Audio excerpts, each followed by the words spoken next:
Ahora sí. Vamos a empezar con este primer ejercicio. Es de la competencia Galvano-Eder del 2011.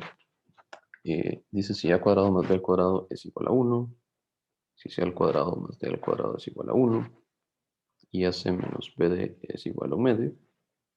Determine el valor positivo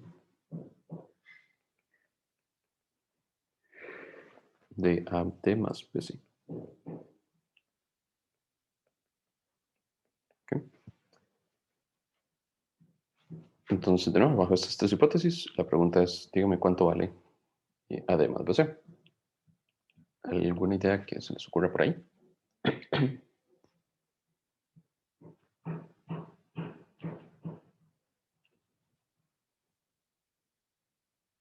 Okay. Digamos, con solo ver esto, si a mí me dicen determine el valor positivo, y bueno, primero, estas preguntas son de selección, pero no voy a poner respuestas para evitar distraernos con eso. Pero si me dicen valor positivo es porque de alguna forma, en algún momento voy a tener que pensar en elevar algo al cuadrado. Porque cuando yo le saco raíz, yo sé que la expresión puede ser, la base puede ser positivo o negativo. Entonces eso a mí me sugiere, bueno, calculemos cuánto será AD más BC al cuadrado. ¿Okay? Si yo logro calcular cuánto es esto, luego le saco raíz y ya voy a conocer el valor. Cuando elevo esto al cuadrado, por fórmulas notables, es esto de aquí, el primero al cuadrado, más el doble producto, más el segundo al cuadrado. Y uno dice, bueno, pareciera que voy a tener problemas, porque yo lo único que conozco, ¿verdad?, son estas tres condiciones. Entonces, uno dice, bueno, ¿cómo podré unir, por ejemplo, estas dos primeras? Entonces uno se da cuenta que estoy multiplicando a cuadrado por d cuadrado. Entonces eso a mí me sugiere, bueno, ¿qué pasa si yo en algún momento lo que sí sé lo multiplico? O sea, ¿qué pasa si yo multiplico estas dos cosas? ¿Okay? Y de nuevo, ¿por qué se me ocurre multiplicarlas? Porque aquí tengo un a cuadrado d cuadrado que va a salir de este producto y tengo un b cuadrado por c cuadrado que va a salir de este producto. Entonces, vamos a hacer eso. Esto todavía no lo sé. Entonces lo que voy a hacer es agarrar estos dos primeros y voy a sumar lo que me hace falta para tener el producto, que sería un a cuadrado por c cuadrado y un b cuadrado por d cuadrado. Entonces, como yo estoy sumando estos términos, debo también restarlos. Y por aquí tengo el 2abcd. ¿Okay? Entonces, realmente lo que hice de nuevo fue este quedó igual. Este y este están iguales acá. Y simplemente sumé y resté lo mismo. Entonces, ¿verdad? Eso se cancela y es como no haber hecho nada. ¿Okay? Y entonces, de nuevo, ¿cuál fue la idea de haber hecho eso? Bueno, que yo puedo agrupar estos cuatro primeros como el producto que puse abajo. Esa fue la idea que me surgió, porque yo sí sé cuánto vale cada uno de esos factores. Y yo digo, bueno, ¿qué es lo que me sobra? En lo que me sobra, yo puedo sacar un menos a factor común.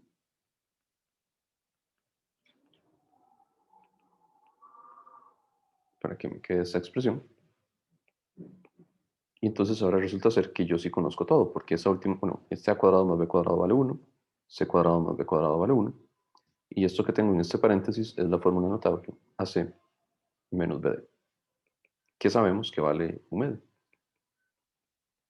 Y entonces haciendo esta resta me queda 3 cuartos, y por lo tanto, cuando saco raíz cuadrada, me quedaría raíz de 3 cuartos, o sea, raíz de 3 sobre 2. ¿Okay? Preguntas.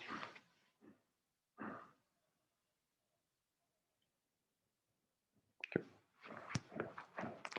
Y siguiente ejemplo, y estos, los que siguen, sí van a ser de derivadas y continuidad y demás. No sé por qué se lo pensé hacer y no me di cuenta que no era del tema, pero no importa. Ejemplo, me dicen esto es casi que falso y verdadero. Tengo una función y me dicen que la gráfica de la derivada de esa función es algo así.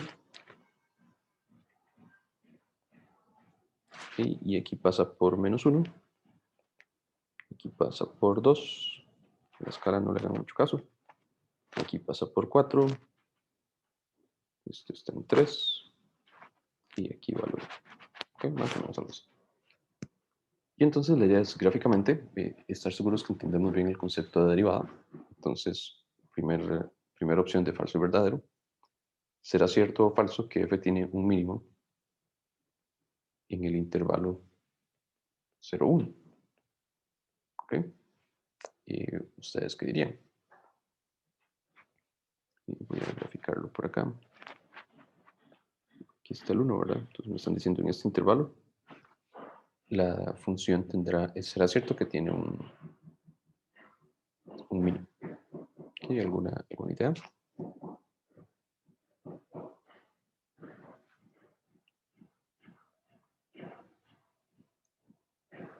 Pueden participar con confianza, ¿verdad?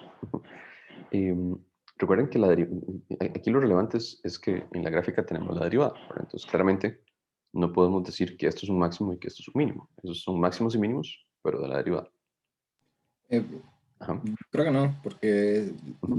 la función f sería creciente en todo ese intervalo. Exactamente. Entonces todo lo que podemos leer de la derivada es que si aquí es positivo, la función va a ser creciente, si aquí es negativa y aquí es negativa, la función decrece y así sucesivamente.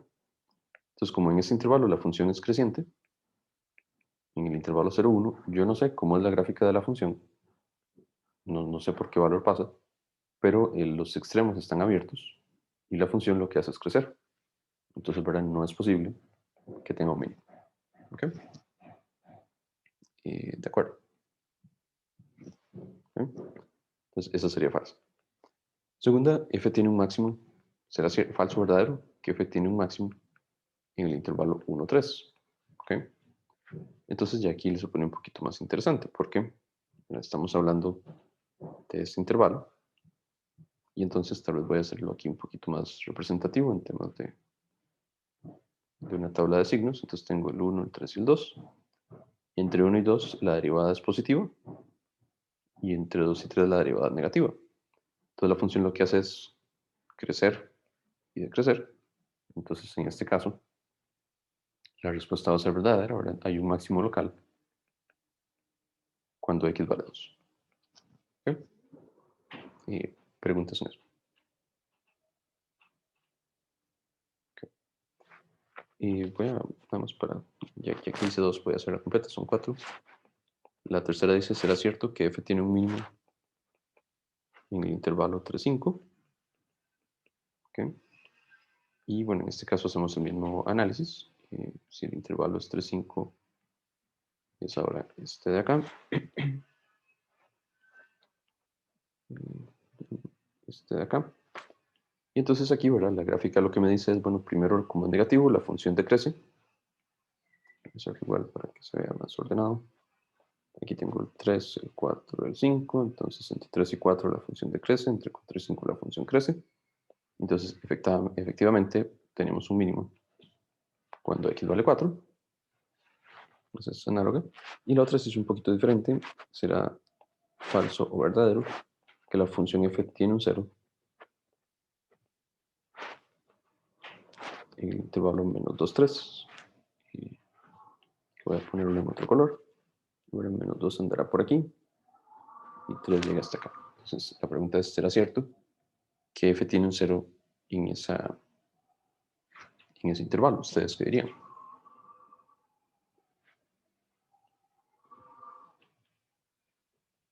¿Podemos saber eso?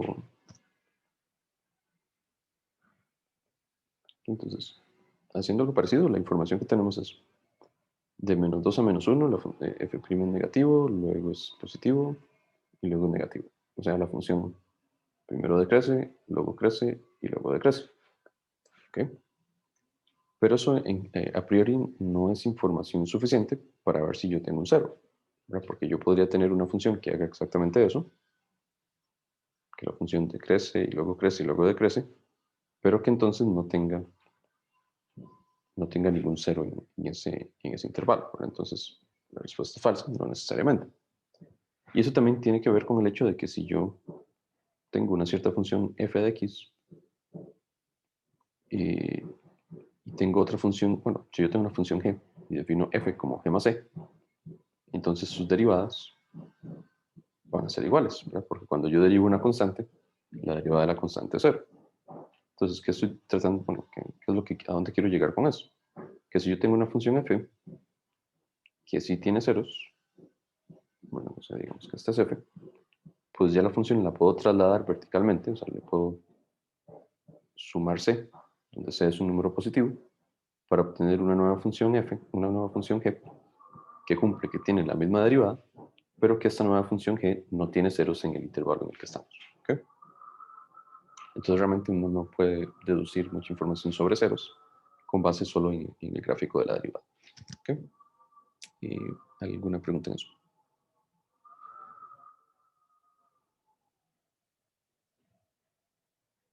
Okay.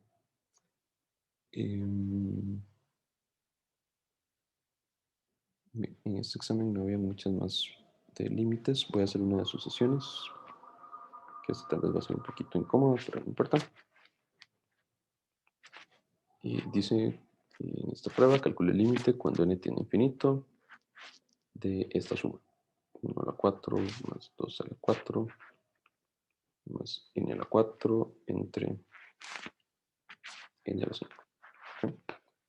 Y en la clase de sucesiones hicimos una muy parecida, pero no con potencias cuartas, sino, no me acuerdo, potencias cuadradas o cubos, no me acuerdo. Y la idea, bueno, es que si uno se sabe las fórmulas, qué maravilla, ¿verdad? Porque recuerden que dijimos, bueno, si yo tengo la suma en el capítulo de inducción, uno puede mostrar por inducción que la suma de 1 hasta n era esto, si uno sumaba los cuadrados, entonces uno tenía n, 2n más 1, y acabo, perdón, n más 1, y 2n más 1, esto entre 6,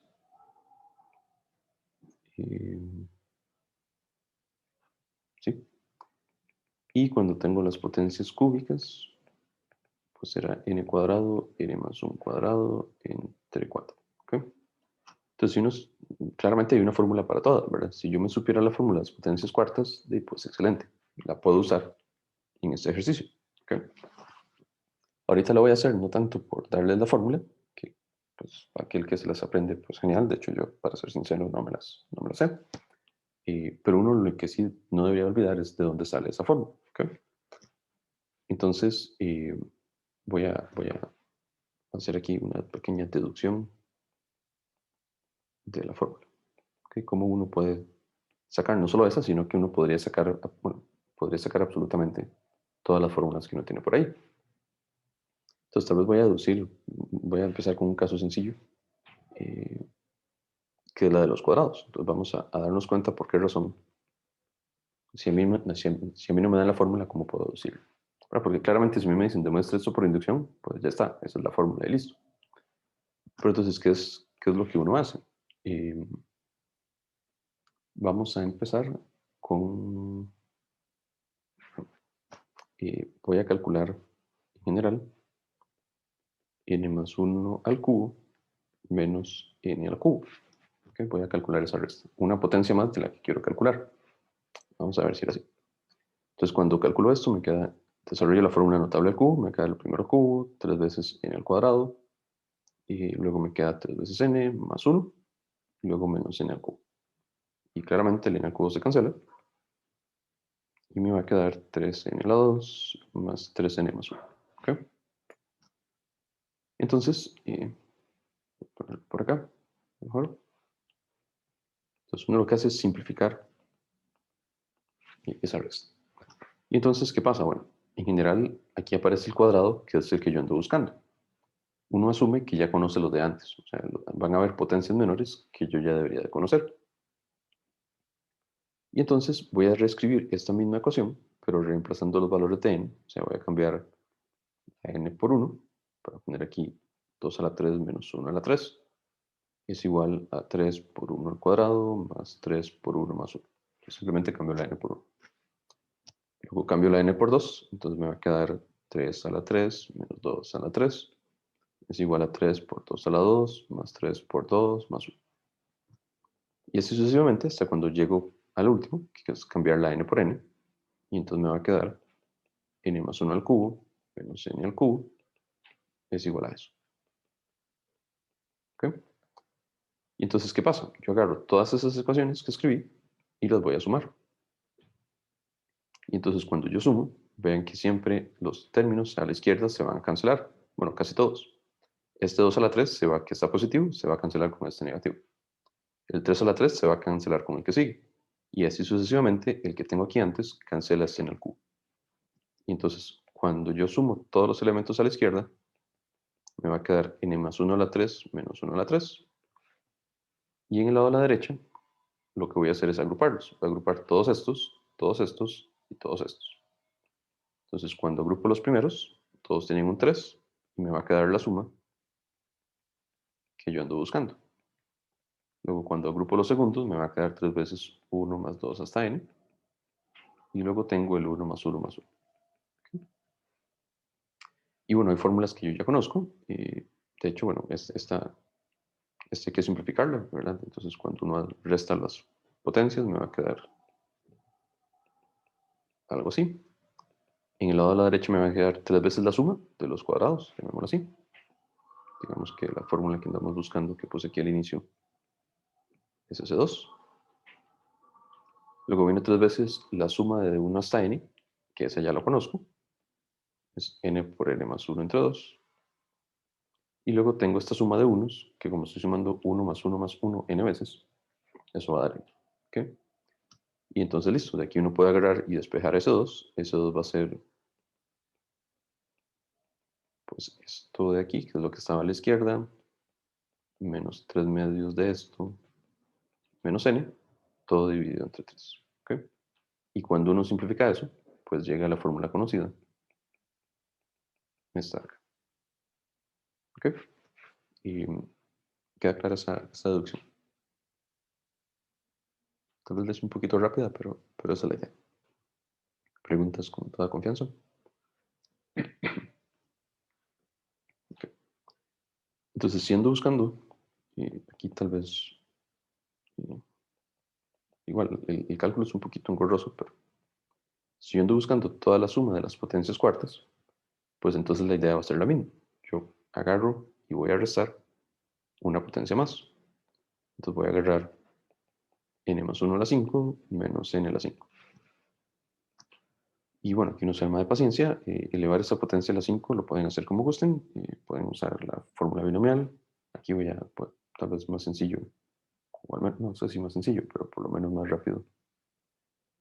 El famoso triángulo de Pascal.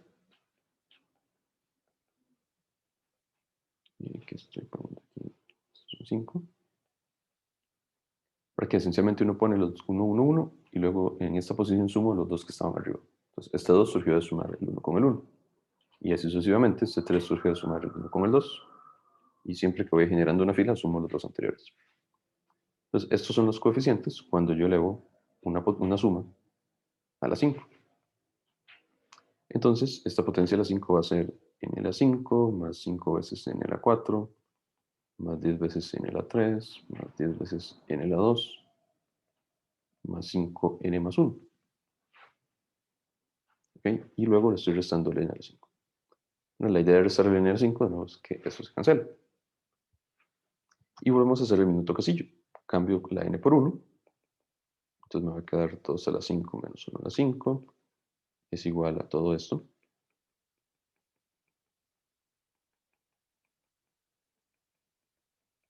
Entonces ahí cambio la n por 1. Sigo cambiando todas hasta llegar a cambiarla por n.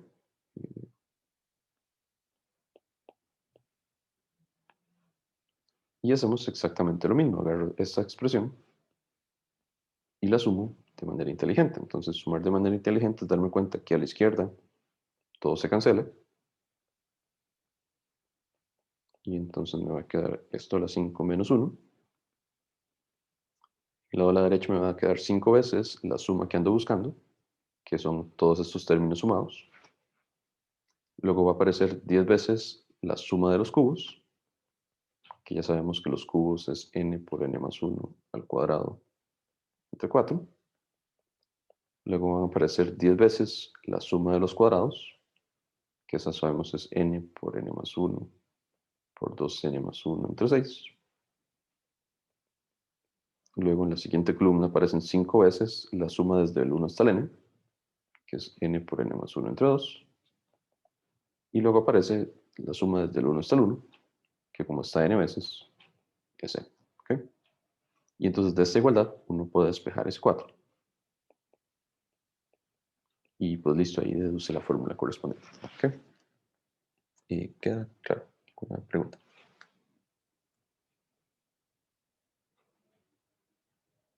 Ok. Aquí esto no lo voy a simplificar. Em,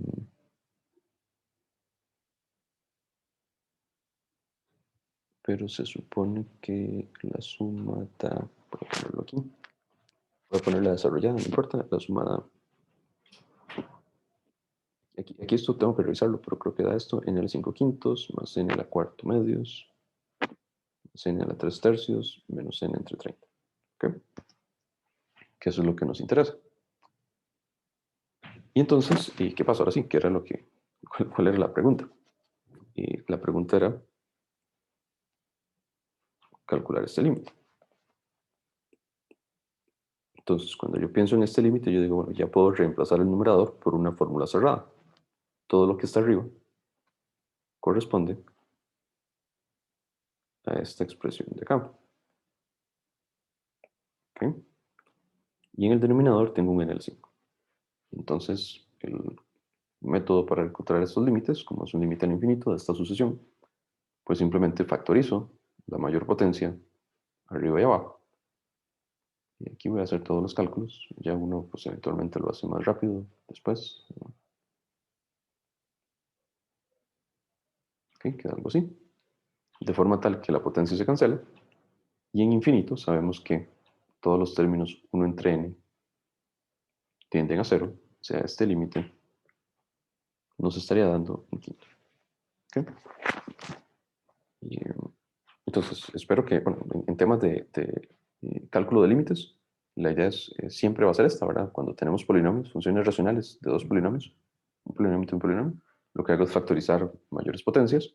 Y en este caso, pues lo relevante y lo que me interesaba era tal vez hablar de cómo se deduce, porque en inducción no les mencioné este truquillo. Y pues bueno, eso nos permitiría, ¿verdad? En general, deducir cualquier fórmula. Si ustedes algún día no tienen mucho que hacer y quieren ver cuál es la fórmula de la suma de todas las potencias a la 5, pues pueden hacer esto mismo y ahí pueden seguir hasta cuando quieran. ¿Okay? ¿Alguna pregunta?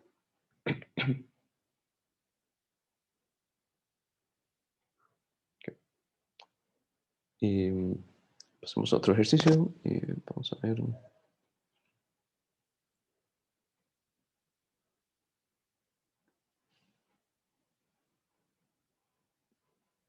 Mm,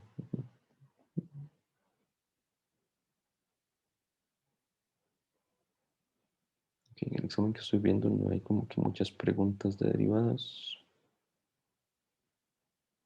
Regálame un segundo.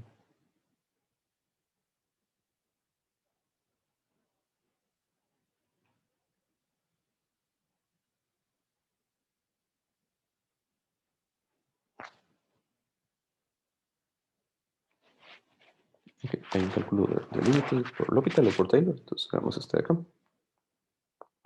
Ejemplo, determina el valor del límite cuando x tiende a 0 de esta expresión. Entonces vamos a hacerlo de formas diferentes. Una con Taylor y la otra con L'Hopital. Y así practicamos las dos maneras. ¿Okay? Entonces, sí, tenemos ese límite, muy bien. Entonces, lo primero, ¿verdad? Es uno evalúa de forma directa, pero cuando cambio la x por 0, lo que siempre pasa para que sea una pregunta interesante es que es una forma indeterminada 0 entre 0. ¿Okay? Si no fuera 0 entre 0, pues uno simplemente evalúa y de ahí sale el resultado casi que de forma directa. Entonces voy a hacerlo primero con L'Hopital. Porque entonces por L'Hopital yo lo que pienso es en calcular el límite, pero derivando el numerador y derivando el denominador. Entonces agarro cada expresión y la derivo. Y entonces yo digo, bueno, la derivada del 2 es una constante, que es 0. La derivada del coseno es menos seno. Entonces aquí se convierte en un más. Y la derivada de x al cuadrado que es 2x. ¿Ok? Entonces, esa es la derivada en el numerador. En el denominador, como no sé qué tan expertos son derivando, voy a hacer un paso intermedio. Vean que en el denominador yo tengo la función x por seno de x. Entonces, ¿verdad? Cuando derivo un producto, lo que tengo que hacer es derivo la x, copio la otra función, y luego copio la x y derivo la otra función. Entonces, la derivada de ese producto es esto de acá. Como todo está multiplicado por un 2, pues simplemente agarro cada expresión y la multiplico por 2, ¿verdad? Porque cuando derivo constante por función, la constante queda igual. Y luego derivo el 2x al cuadrado, que simplemente es un 4x. Cada vez que derivo una potencia, bajo el exponente y le resto. Entonces tenemos este límite que en teoría se simplifica un poquito, si se puede decir, gracias al L'Hopital. Sin embargo, si yo vuelvo a cambiar la x por 0, esto sigue siendo indeterminado 0 entre 0. Entonces yo digo, bueno, realmente podemos seguir usando L'Hopital. Entonces yo digo, bueno, sí, volvamos a derivar. Entonces cuando derivo, en el numerador, la derivada del seno es un coseno, y la derivada de 2x es 2. Entonces me queda esto de aquí. En el denominador, la derivada del seno es coseno. Luego viene otro producto que voy a volver a calcular por aquí aparte. Aquí le voy a dejar el 2 para que no se me olvide. Entonces estoy derivando este producto que sería derivo la x, que es 1, y luego derivo el coseno, que la derivada del coseno es menos seno. Entonces la derivada de esa expresión se convierte en todo esto. 2 coseno de x menos 2x seno de x. Esta derivada es esta. Y luego derivo el 4x, que es un 4. Y dice, bueno, ya hemos usado L'Hopital mucho, ojalá que funcione. Resulta ser que volvemos a sustituir, arriba da 0. Y cuando sustituimos aquí abajo, esto es coseno de 0 es 1. Entonces tengo 4. Con este 4 da 0. Y abajo también da 0. ¿Okay? Entonces, pues de ni modo, esto se sigue indefiniendo. Puedo volver a aplicar L'Hopital. ¿Okay?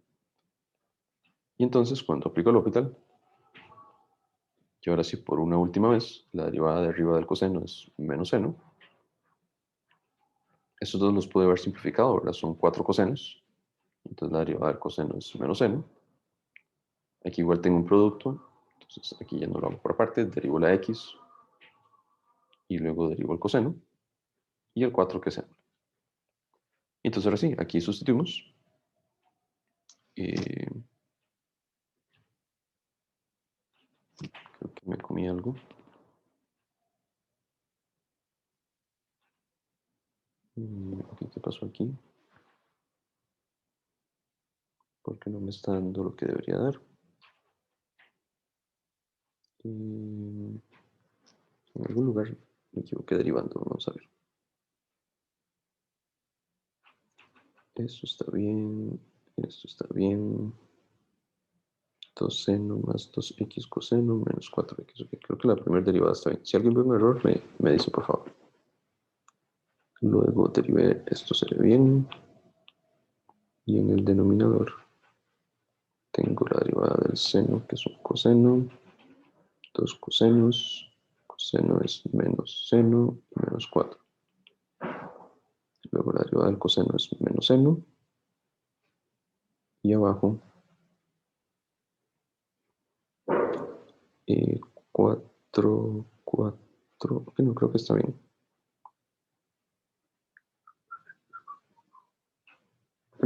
Estamos bien. Entonces arriba sigue dando 0. Y abajo sigue dando 0. Que no, entonces todavía no hemos terminado por L'Hopital. La moraleja de este ejercicio es que por L'Hopital las cosas pueden ser tan largas como se quieran, dependiendo de las funciones. Ahorita vamos a ver que con Taylor va a salir casi que en 2 líneas. ¿Okay? Entonces volvemos a derivar. Creo que ahora sí esta ya es la última vez. Entonces la derivada del seno es un coseno. Estas dos de aquí son 6 senos, que cuando los derivo me da coseno. Y este es otro producto, derivo la x y derivo el coseno. Y ahora sí, cuando evalúo, arriba da menos 2. Y cuando evalúo en el denominador, esto me da un menos 8 y esto da 0. Entonces, listo, así. Después de haber aplicado el L'Hopital 4 veces, me queda que el límite vale un cuarto. ¿Ok? Eso es lo que dice el L'Hopital. ¿Alguna pregunta en este? Okay. Podemos haberlo hecho con desarrollos limitados, ¿okay? Con series de Taylor. Entonces, lo que es importante de esto es, como tenemos senos y cosenos, pues esas son las únicas series que vamos a utilizar. Entonces, cuando yo hablo del seno de X, ¿verdad? Aquí uno debe saber que la serie es una serie alternada de potencias impares. ¿Okay? Luego sigue un montón de términos. Y el coseno es la misma serie, pero de potencias pares. Entonces, 1 menos x2 entre 2 factorial, y etcétera, etcétera. ¿Okay? Aquí tal vez voy a poner el siguiente término, que sí lo voy a necesitar, que sería x a la 4 entre 4 factorial y demás. ¿Okay? Entonces, cuando yo me voy al límite inicial, aquí tenemos esto de aquí, y voy a sustituir esas expresiones en el numerador. ¿Cómo sabe uno hasta dónde llegar? Pues bueno, uno lo que busca es por lo menos cancelar la parte que me están dando de potencias, o sea, de alguna forma ocupo cancelar esto, y ocupo términos extra que me queden para poder simplificarlo. ¿Okay? Digamos que a grosso modo, esa estrategia así. Entonces, ¿qué pasa aquí? Cuando yo pongo el coseno, yo digo el coseno es 1 menos x a la 2 entre 2 factorial, más x a la 4 entre 4 factorial, más otros términos que en general van con la potencia x a la 6. ¿Verdad? Todas las potencias siguen de ahí en adelante, que es la o pequeña. Ven que eso, cuando simplifico, me permite cancelar este 2 con este 2 por 1, y cuando multiplico este menos 2 por x al cuadrado, este término se va a cancelar con este. ¿Okay? Entonces, en el numerador se cancela todo, y por esa razón me interesa llegar hasta este primer término. Con este me va a ser suficiente. Y en el denominador hacemos lo mismo. Entonces, el seno lo cambio por su fórmula, que sería x menos x a la 3 entre 3 factorial, y luego vienen términos de x a la 5. ¿Okay? Y aquí pasa lo mismo. Hay términos que se van a cancelar. Cuando multiplico 2x por x, se anulan con este de aquí. Y me quedan solamente las expresiones sobrantes, que voy a ponerlo aquí para que se vea un poco más bonito. En el denominador me está quedando menos 2 por x a la 4 entre 4 factorial, y más términos que dependen de x a la 6. Y en el denominador me está quedando menos 2x a la 4 entre 3 factorial. Y más términos que dependen de x a la 6. ¿Okay? Y entonces, ¿qué pasa? Cuando yo divido todo por x a la 4, esto me va Y a... de las 5 creo que era, profe. Perdón, no te escuché. No, que creo que era aquí de las 5 abajo al fin. X a las... ok, bueno, realmente no, porque cuando distribuyo esta X, Ah, no. este término, o sea, realmente para efectos de cálculo no va a importar mucho. Pero si yo multiplico esta X por esto que depende de X a la 5, lo que me queda es algo de X a la 6. ¿Ok? Ok, gracias. ¿Cómo es? Igual uno podría ponerla como pequeña X a la 5, no va a afectar en nada. Pero dependiendo de la pregunta podría ser que afecte. ¿Ok? Y entonces, dividiendo todo por x a la 4, me va a quedar 1 entre 6. Vamos a ver, 4 factorial es 4 por 3 por 2, que es 24. Y luego le saco mitad, aquí me queda un 12, perdón. Más términos que dependen de x a la 2. Y como estoy dividiendo por x a la 4, aquí me va a quedar menos 2 entre 3 factorial, que es 6. Y cancelo de una vez la mitad, entonces va a quedar un tercio. Más o pequeña de x al cuadrado. Entonces ahora sí, en el límite, estas o pequeñas tienden a 0. Y el límite daría menos un doceavo entre menos un tercio, o sea, un cuarto. ¿Ok? Que claramente, ¿verdad?, coincide con lo que habíamos obtenido antes. Esta sería la solución 2. ¿Ok? Preguntas.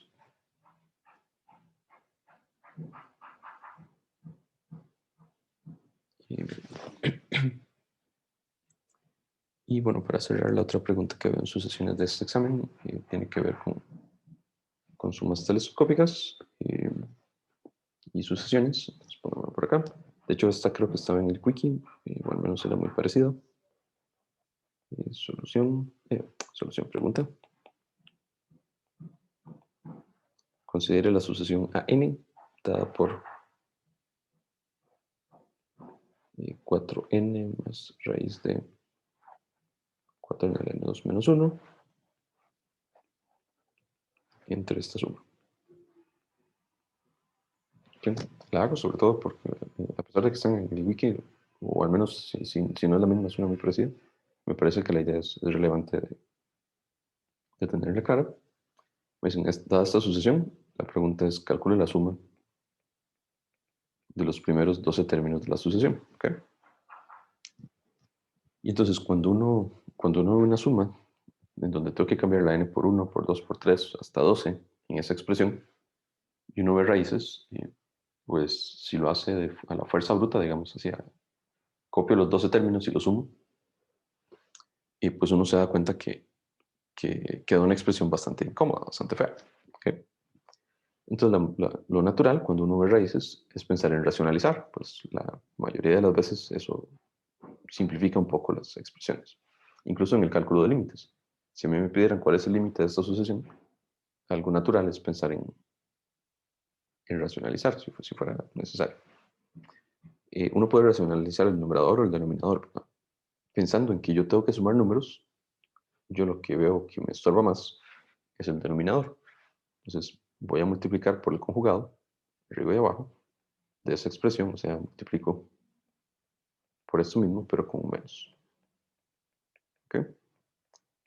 Y entonces cuando multiplico, en el numerador lo voy a dejar parecido eh, por el momento. Bueno, tal vez voy a empezar multiplicando el denominador. Cuando multiplico el denominador me va a quedar el primero al cuadrado. Voy a ponerlo por aquí abajo. Me va a quedar el primero al cuadrado menos el segundo al cuadrado. Y esto simplificado, y pues los dos n se van y me queda un 2. Entonces realmente el denominador está muy bonito. Esto va a ser un 2, que de hecho se ve muy feo. Voy a dejarlo nada más como un medio. ¿Okay? Y entonces la pregunta es, ¿cómo puedo yo acomodar de forma inteligente este numerador? ¿Okay? Entonces, ¿qué voy a hacer? Bueno, voy a representarlo de esta forma. Voy a multiplicarlo todo por todo. Pero cuando tengo este paréntesis, por este paréntesis distribuyo. Entonces me va a quedar 4n por la primera raíz menos 4n por la segunda raíz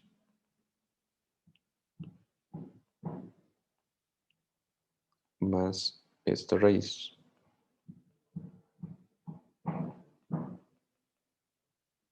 y no va a caber correr esto y menos, y el que me falta es creo que este.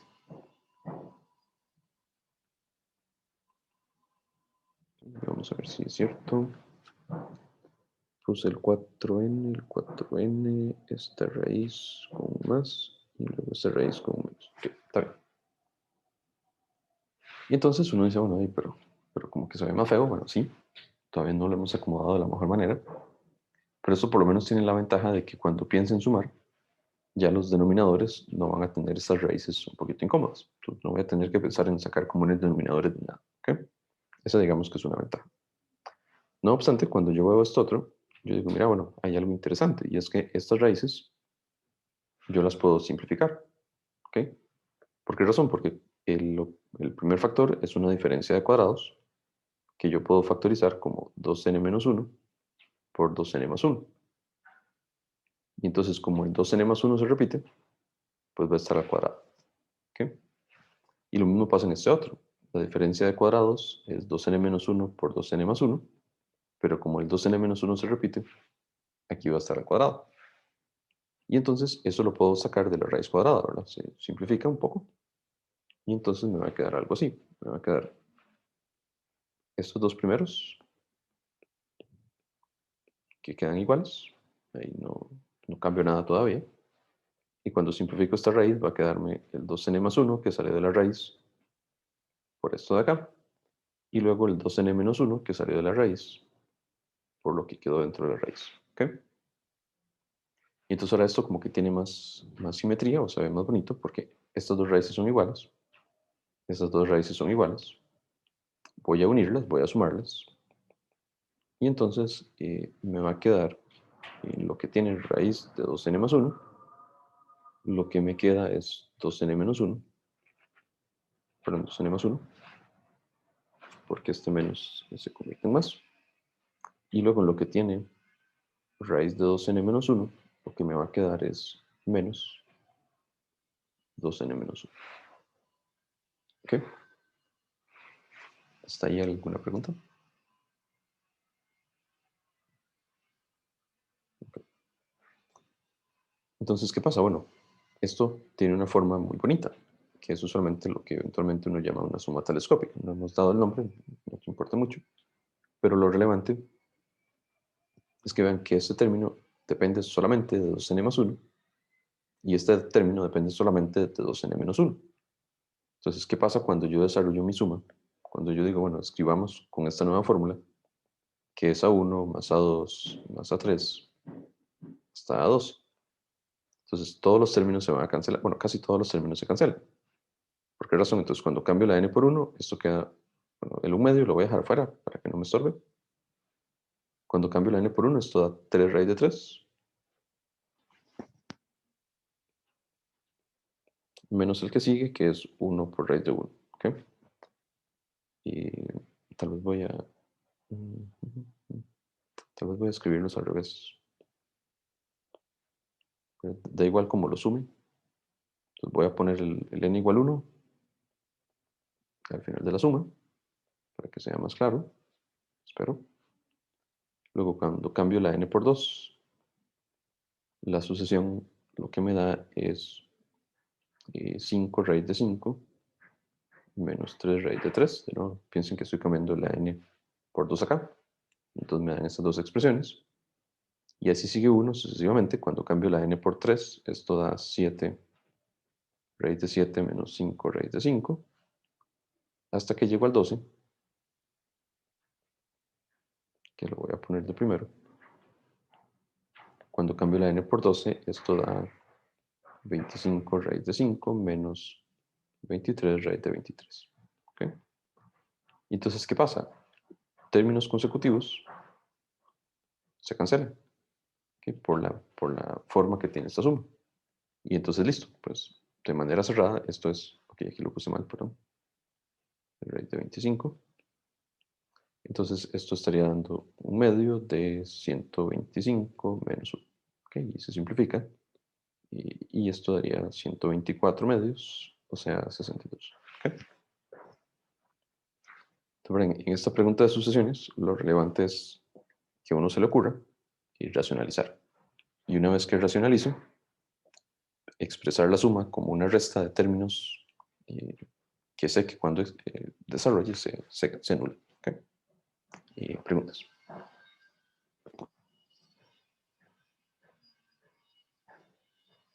Okay. Bien, entonces, estas, digamos, son de nuevo dos exámenes viejos de la Galvanoeder. Creo que es momento para hacer un pequeño receso. Y voy a cambiarme a otros ejercicios de otras competencias. ¿Okay? Entonces, demos 7 minutos de descanso. Volvemos a las 2. ¿Sí? Muchísimas gracias, tienes toda la razón. Al final me grabo otra vez entonces con esto también. Tal vez un poquito más rápido, pero me grabo para que quede ahí. Sí, tienes toda la razón. Ahora sí. Bien, un segundo que aquí tenía anotados los otros.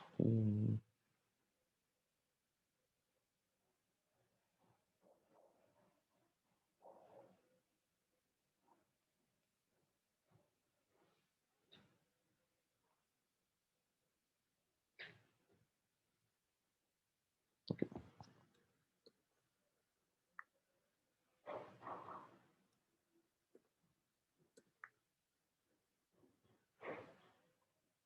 Este de aquí es bonito. Este es medio truculento, pero por acá es igual a una sucesión. Ejemplo. Calcule el límite de esta sucesión que viene dada por el valor absoluto del seno de pi por la raíz cuadrada de n a la 2 más n más 1. ¿Okay? Y ya este tal vez no es tan sencillito, digamos, para calentamiento. Ya pasamos los ejercicios de calentamiento. Y eso es un poquito más complejo. ¿Okay? Y tal vez simple en la solución una vez que lo terminemos, pero sí tiene su grado de dificultad. ¿Okay? ¿Y por qué razón? Bueno, porque directamente si me dicen, bueno, ¿qué pasa cuando n tiene infinito? ¿Verdad? En esta expresión, cuando n es muy grande, n al cuadrado más n más 1 también es un número muy grande, entonces me queda el seno de infinito. ¿Okay? Y pues bueno, cuando yo multiplico por pi, ¿verdad? Pues sigue siendo infinito. Entonces, así como está escrito, pues lo que tengo es el seno de infinito, que sabemos que ese límite no está definido, pero porque el seno de infinito, eh, el seno de infinito, imagínense que ese es el seno, cuando x tiende a infinito, el seno lo que hace es oscilar, ¿verdad? Entonces, si estuviéramos hablando simplemente de esa función, del seno de x, cuando x tiende a infinito, uno dice, ¿verdad? Este límite no existe, porque oscila realmente entre -1 y 1. ¿Okay? Si el límite existiera, quiere decir que hay un valor L sobre el cual la función se acerca, pero no es posible, ¿verdad? Porque siempre va a oscilar por periodicidad. Ahora, aquí pasa pues algo muy interesante, y es que realmente no estamos pensando en que mi variable es una variable real, ¿verdad? Esto que hice aquí es cuando x es un número real. Aquí, ¿verdad? Está sobreentendido que como estamos hablando de sucesiones, n es un número natural, y entonces realmente me interesan solo los puntos de este tipo. Aquí, la raíz cuadrada de n a la 2 más n más 1. Entonces voy a ponerlo por acá, un borrador. Si yo solamente pienso en esta raíz cuadrada, ¿verdad? Cuando n tiende a infinito, yo puedo sacar un n al cuadrado al factor común de acá. ¿Okay? Y entonces esto es, bueno, la n sale, y entonces me queda raíz de 1 más 1 entre n más 1 entre n al cuadrado. ¿Okay? Entonces, ¿qué pasa? Cuando n es muy grande, esto esencialmente es 0, porque son términos de la forma 1 entre n. Y entonces yo lo que tengo aquí es casi que pi por n, que es muy cercano a pi por n, para cuando n es muy grande. Y pues bueno, ¿qué pasa? El seno y pi n son esencialmente valores que se acercan a cero. ¿Okay? De nuevo, eso es un argumento incorrecto, ¿verdad? Uno no puede decir directamente que este límite va a ser cero, ya van a ver por qué. Em, pero por lo menos la pregunta es muy diferente, ¿verdad? De decir de simplemente no existe, porque debe oscilar. Porque aquí solamente me interesan, ¿verdad? Tal vez hago énfasis en eso, a ver si me explico. A mí no me interesa toda la gráfica de la función, sino que a mí solamente me están interesando algunos puntos particulares. Y pues podría ser que esos puntos, el límite sí exista. ¿Okay? Pero como tal, la pregunta va a ser un poquito compleja. ¿Okay? ¿Y alguna pregunta en lo que di? Okay. Entonces, cuando yo veo esto, yo digo, bueno, yo sé que independientemente de lo que dije, yo sé que esto que puse aquí en este borrador, independientemente, esta función, ¿verdad? Va para infinito. ¿Okay? Pero lo que dije es, sí, va para infinito, pero como n. Entonces yo me pregunto, bueno, ¿será de alguna forma cierto eso? ¿Okay? Entonces yo digo, bueno, voy a restar, y puedo hacer aquí un cálculo nada más para ver cómo se comportan esos puntos en infinito. Entonces voy a agarrar esta raíz que tengo al inicio y voy a restarle n. ¿Okay? Y entonces cuando yo pienso en esta nueva sucesión, yo digo, bueno, voy a calcular este límite para ver a qué se acerca. Y de nuevo, la intuición que tengo es que esta raíz inicial casi que es n en infinito. Entonces voy a restar. Cuando lo resto y calculo este límite, uno lo hace racionalizando. Entonces, cuando multiplico arriba y abajo por el conjugado, que sería esta misma expresión más un n, okay, también voy a quitar estas nuevecitas. Y cuando racionalizo, entonces en el numerador me va a quedar el primero al cuadrado, que la raíz desaparece, menos el segundo al cuadrado, y pues abajo me queda lo mismo. ¿Okay? La ventaja de esto es que entonces los n al cuadrado se cancelan, y este es un límite, ¿verdad? Como los he mencionado antes. Si tengo polinomios, lo que hago es factorizar las mayores potencias. Entonces, en el numerador, la mayor potencia es una n, y en el denominador también saco una n, y entonces en la raíz va a quedarme 1 más 1 entre n más 1 entre n al cuadrado más 1. ¿Okay? Realmente lo que hago es sacar un n al cuadrado de aquí, pero de la raíz sale como un n, que es justamente lo que hice aquí arriba. Y entonces, antes de evaluar el límite, cancelo las n, y ahora sí, en el límite esto tiende a 0, esto tiende a 0, esto tiende a 0, y entonces este límite me estaría dando un 1 arriba, y abajo me queda un 1 más 1, que es un 2. ¿Ok? Entonces, ¿eso qué significa? Bueno, que la expresión que tenía inicialmente se acerca efectivamente a n, pero con una diferencia de un medio, ¿ok? En infinito. ¿Queda claro eso? Perdón, no creo que No, entendiera eso último. está bien, entonces, claro que sí. Voy a repetir eso último, voy a borrar esto de aquí. ¿Ok? Entonces, lo que estoy diciendo es, tengo esta raíz, ¿verdad? Que es la que nos abre el problema. Bueno, realmente está multiplicada por pi, pero ahorita me preocupo por el pi. Entonces, lo que dije aquí arriba es que si yo agarro esta raíz, le saco el n al cuadrado factor común y la quito, y esos términos se van para cero.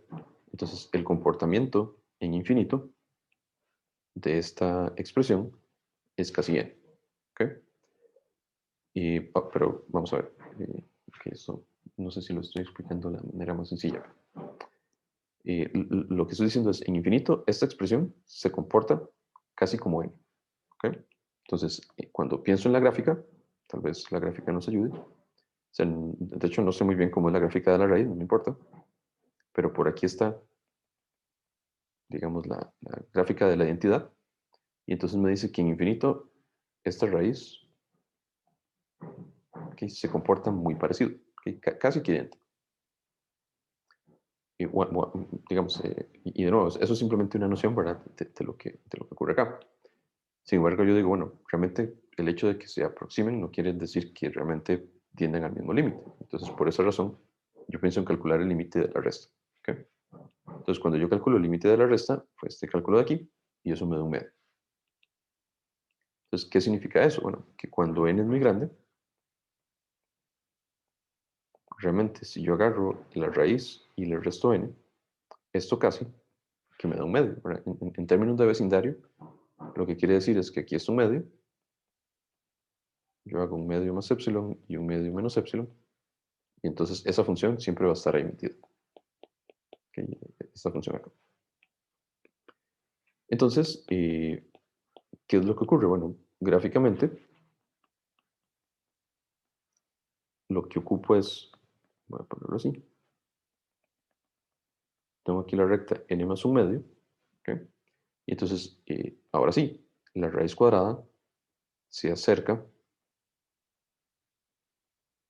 a esa función, ya no a n, sino a n más un medio, porque yo sé que cuando n es muy grande, eso tiene sentido, ¿verdad? Pasando la n resta a sumar, y pues me queda algo así. ¿Okay? Entonces, ¿qué es lo que pasa? Quedó claro, pero un poquito más claro lo que quería dar a entender. Sí, ahora sí, muchas Sí, ok, gracias. perfecto. Entonces, ¿por qué me sirve a mí eso? Bueno, porque entonces en el límite, yo sé que esta raíz se va a comportar precisamente como algo así, como n más un medio. ¿Ok? Y como está multiplicado por pi, pues las cosas tal vez se vean más bonitas. ¿Ok? No obstante, voy a hacerlo de una manera un poquito más inteligente. Entonces, ahora sí, voy a volver a copiar el límite que me están preguntando para ponerlo aquí abajo.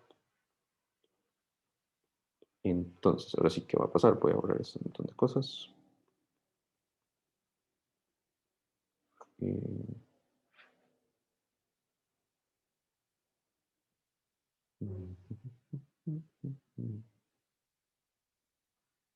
Bueno, de hecho, así también se puede hacer. Voy a decirlo de dos maneras, me quedé pensando. Entonces, método número uno. Tal vez voy a hacer este porque sé que voy a hacer este primero, nada más para luego confirmar el segundo. Entonces, yo sé que el seno, y de hecho esta vaina es bonita, porque yo sé que el seno tiene periodo pi, ¿verdad? Entonces, lo que sea que yo tengo aquí, yo le puedo restar pi, y la expresión sigue siendo la misma, ¿verdad? Porque cuando yo le resto pi a la función seno, pues me sigue dando la misma cosa. ¿Ok? Pi es media vuelta, entonces la función no cambia su valor.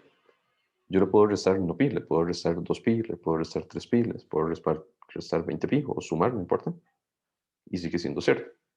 Entonces, yo podría pensar en restarle n pi. ¿Ok? Y de nuevo aquí esta igualdad es válida porque el seno tiene periodo pi. Y entonces, ¿qué ocurre? Bueno, me queda el límite cuando n tiende a infinito del seno de pi por esta resta de cosas, que si se fijan es lo que ya había calculado antes, ¿verdad? Fue mi pregunta de cuánto será esta diferencia. Y pues entonces, y listo, en el límite, el seno es una función continua, entonces seno de pi va a quedar igual. Y ya sé que en el límite esto daba un medio, ¿verdad? Fue el cálculo que hicimos arriba. Entonces esto convergería al seno de pi medios, que vale 1. ¿Ok? Esa es una manera de verlo, que tal vez no es tan evidente, pero es esencialmente restando el pi por n, porque yo sé que este límite ya lo habíamos calculado y nos daba bien. ¿Ok? Esa es una manera. Manera número 2, que voy a ponerlo por aquí abajo, es precisamente decir, bueno, para n grande, para lo que nos dimos cuenta fue esencialmente esto de aquí. Esto es aproximadamente n más un medio. ¿Ok? Y entonces en el límite, realmente lo que me interesa es ver el seno de pi por la raíz, o sea, pero la puedo reemplazar. Eso es un poquito más informal, tal vez no me gusta por la formalidad, pero la idea es correcta. Intuitivamente, en infinito, esto es esto. Y uno podría utilizar tal vez un desarrollo de Taylor para hacerlo más explícito y más formal. Y pues bueno, ¿qué pasa? Uno usa nuevamente la periodicidad del seno, porque cuando yo desarrollo esto es seno del pi n más pi medios, pero como es periódica, este pi n realmente lo puedo eliminar, ¿no? Porque vale lo mismo. Y entonces en el límite esto nada más me va a quedar el seno de pi medios, ¿ok? Que vale. Y por alguna razón dejé de poner el valor absoluto, pero bueno, igual da. ¿Ok? Y entonces de esa forma podemos calcular ese límite. ¿Alguna pregunta? Profe, una pregunta. Ajá, dime. Si yo hubiera querido usar Taylor en un principio, eso no hubiera servido para nada. Em, sí, de hecho, ahorita que lo pienso, visto desde esta segunda idea, yo podría utilizar un desarrollo de Taylor de orden 1 para esta función y que debería ser algo así, en infinito. Y pues sí, también te va a servir. ¿Ok? Ok, gracias. Con mucho gusto. ¿Ok? ¿Alguna otra pregunta?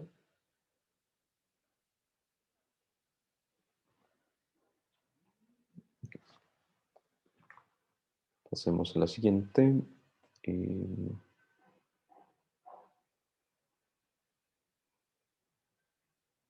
Ok, también en sucesiones. Ejercicio. Profe, una pregunta. Dime, joder. Ahí se hubiera podido usar un desarrollo limitado en el seno. Un desarrollo limitado en el seno. Creo que ese tal vez no te lleve. eh, sí, creo que ese tal vez no te lleve a una respuesta muy directa. No lo estoy descartando del todo, pero me preocupa porque al fin y al cabo, digamos, el problema está en esta raíz, no tanto en el seno. Entonces, si vos intentas en un desarrollo limitado del seno, no sé, creo que no te va a servir, creo que ya me terminé de convencer. Y vamos a ver, en el caso de esta raíz, ¿verdad? Lo relevante es que cuando uno saca el n, ¿verdad? Los desarrollos limitados son centrados en algo. Entonces, como n tiene infinito, uno piensa en hacer 1 entre n para hacer el desarrollo centrado en 0 de la función raíz de 1 más alfa, digamos, 1 más x, lo que sea. Entonces, ahí te va a quedar muy bien.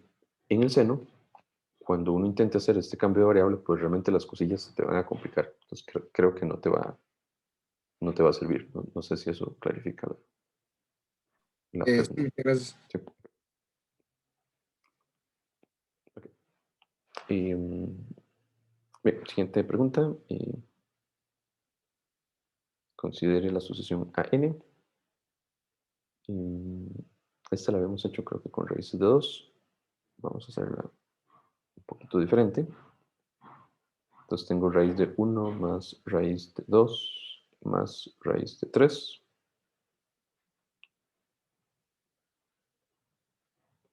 Y así sucesivamente. Hasta llegar aquí a la raíz de n, ¿okay? Que es el último término. Para n mayor o igual que 1. Y entonces la pregunta típica, ¿verdad? Es demuestren que esta sucesión converge. ¿Okay? Bien.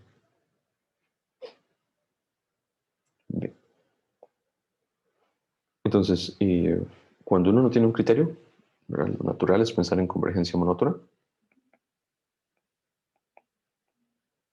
Y eso me decía, básicamente, si yo tengo una sucesión que era creciente y acotada, entonces sabemos que converge.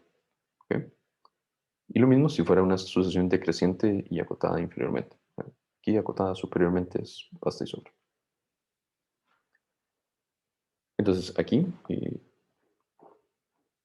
la que es tal vez evidente, creo yo, es que la sucesión a sub n es creciente. ¿Okay? Y bueno, ¿cuál es la idea de por qué digo yo que es natural que es creciente? Porque en el término a n yo sumo desde el 1 hasta el n. Entonces, en el término n más 1, yo voy a sumar hasta n más 1, y entonces voy a tener más términos que en el término n. ¿Okay? Y eso escribámoslo formalmente. Cuando yo pienso en n más 1, ¿verdad? Es esta misma expresión, solo que llego en el último paso. Aquí tengo raíz de n más raíz de n más 1, que claramente es más grande que la misma expresión que esa n. ¿Verdad? Y de nuevo, espero que sea claro. En este caso estoy sumando algo más que es positivo y por esa razón me va a dar. De hecho, es mayor estricto. ¿Okay? Entonces, de gratis sale que la sucesión es creciente. ¿Okay? Todo lo que nos queda por ver es que es una sucesión acotada. Entonces, falta ver que esta sucesión es acotada y como sé que es creciente, lo que me interesa realmente es verificar que es acotada superiormente. ¿Okay? No me importa inferiormente qué pasa, si lo demostramos, pues perfecto, pero realmente no es tan relevante. Y entonces aquí es donde uno puede debatirse un poco sobre qué manera es la más adecuada para demostrarlo. ¿Okay? Entonces, pues bueno, voy a hacerlo de una manera muy particular. Porque pareciera un poco raro, ¿verdad? Que yo sea capaz de acotar esto por una cierta constante. No sé, decir que esto es menor que... De hecho, creo que vamos a darnos cuenta que esto es menor que 2, por ejemplo. Y a priori no es nada natural, porque en cada paso yo estoy sumando más y más términos, ¿verdad? Pero lo que pasa es que cuando n va para infinito, pues esta es una n que tiene una raíz de una raíz de una raíz de una raíz. Entonces, en infinito, uno podría decir, ¿verdad? Al menos informalmente, que esto se comporta como n elevado a una potencia de 2. ¿Ok?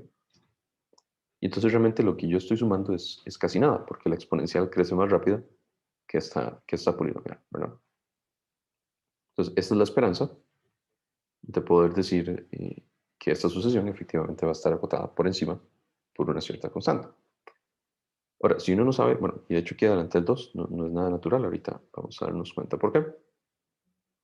Si uno no tiene ni la menor idea, de nuevo, uno puede darse casitos. Entonces yo puedo decir, bueno, voy a calcular a 1, okay, a 1 nada más es raíz de 1, a 2 es raíz de 1 más raíz de 2, que bueno, ya ahí entramos en un pequeño detalle de aproximación, pero bueno, eso es un valor. Ok, cuando calculo a 3 es raíz de 1 más raíz de 2 más raíz de 3. Y de nuevo, si uno está practicando, uno podría calcular más o menos cuánto es cada cosa. Y voy a ponerlo aquí, no que me interese mucho, pero por ejemplo, este primero es como 1.5 y el otro es aproximadamente como 1.7. ¿Okay?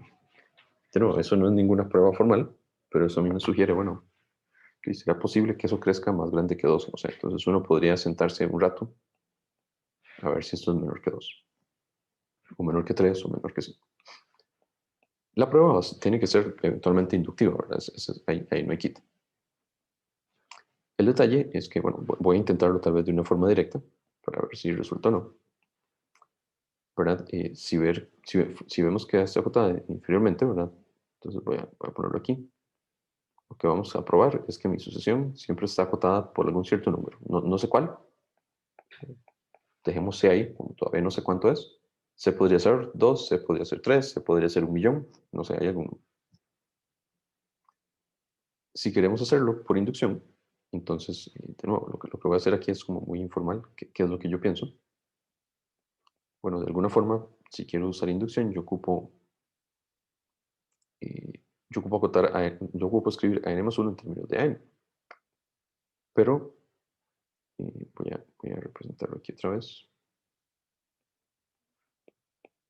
Si yo hago una inducción directa, yo digo, este es mi término a n más 1. ¿Cómo puedo yo escribir esto en función de mi término a n? ¿Okay?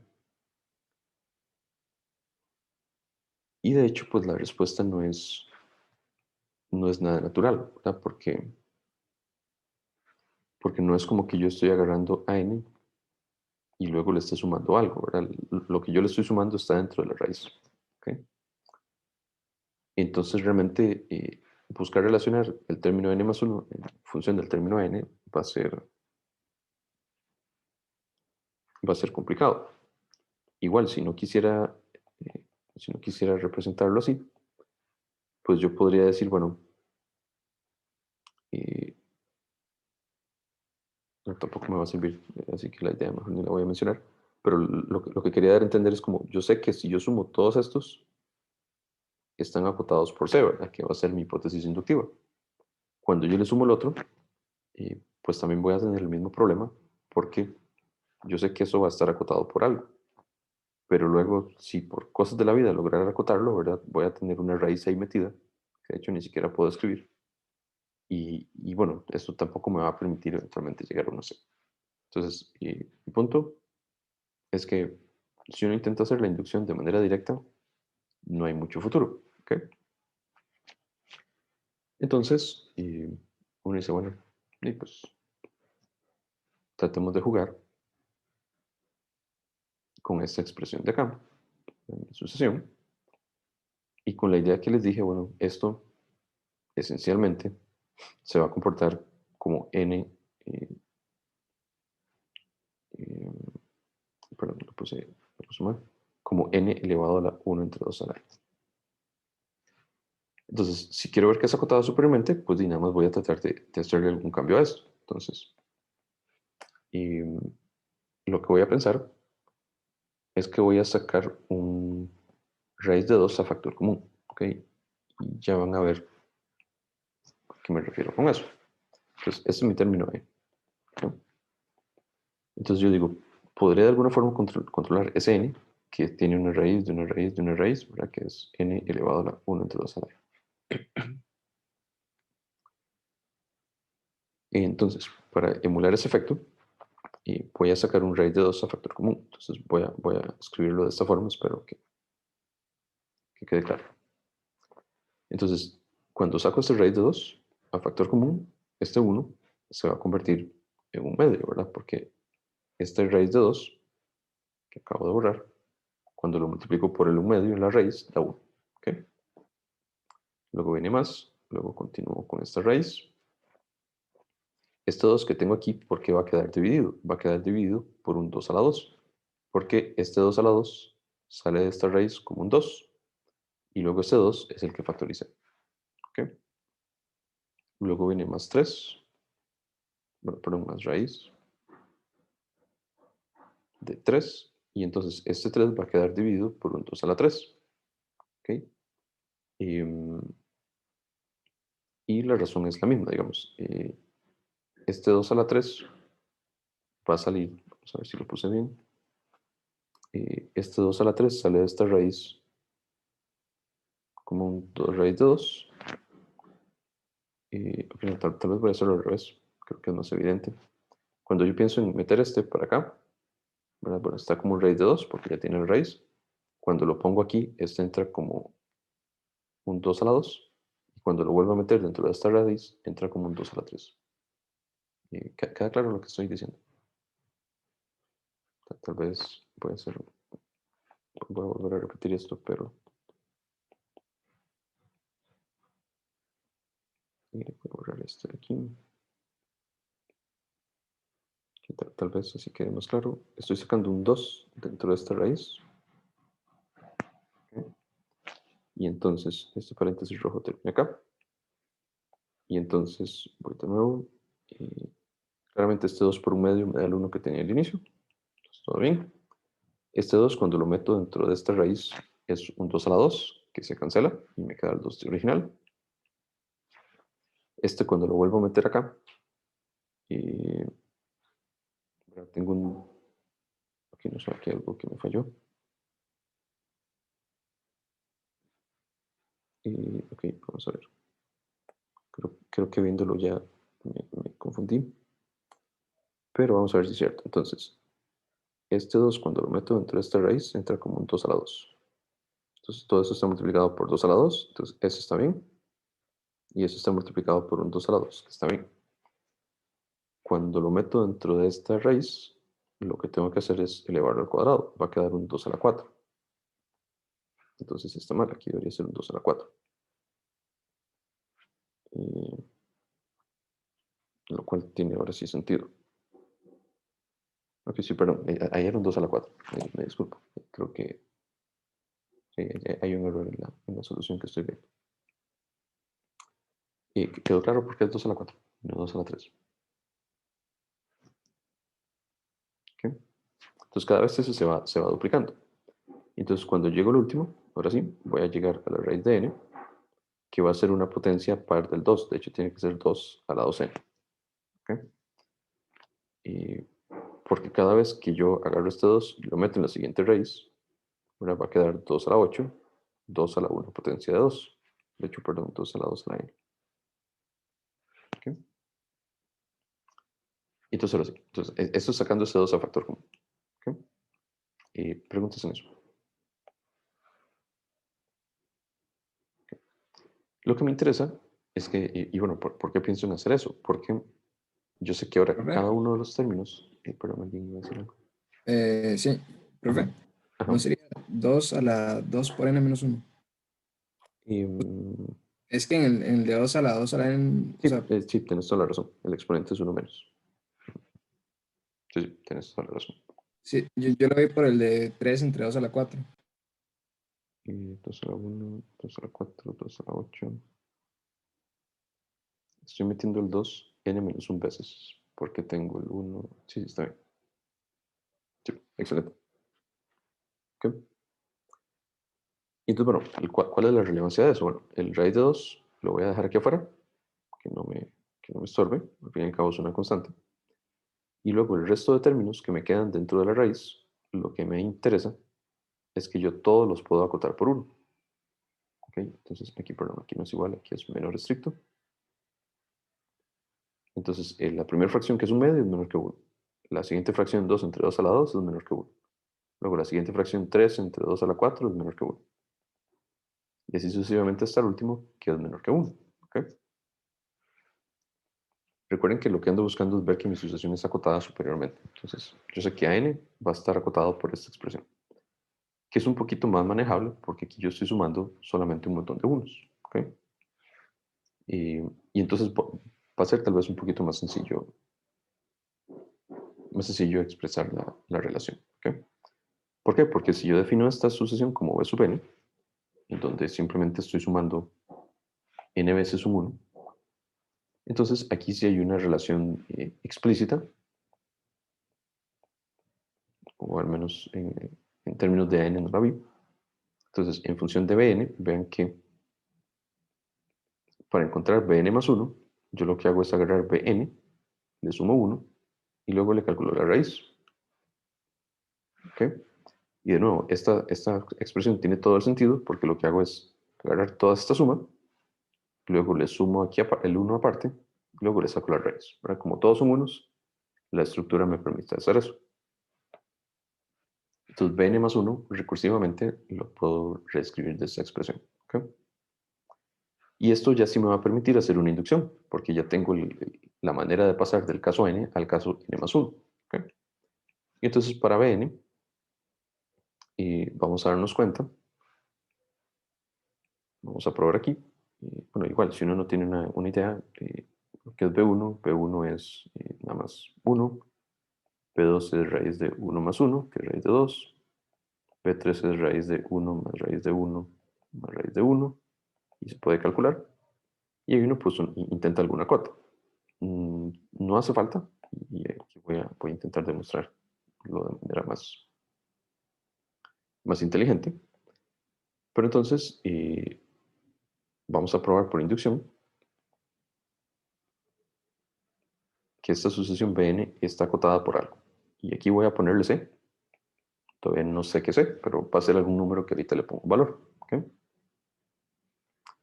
Entonces, paso inicial, cuando n vale 0, mi sucesión, bueno, cuando n vale 1, perdón,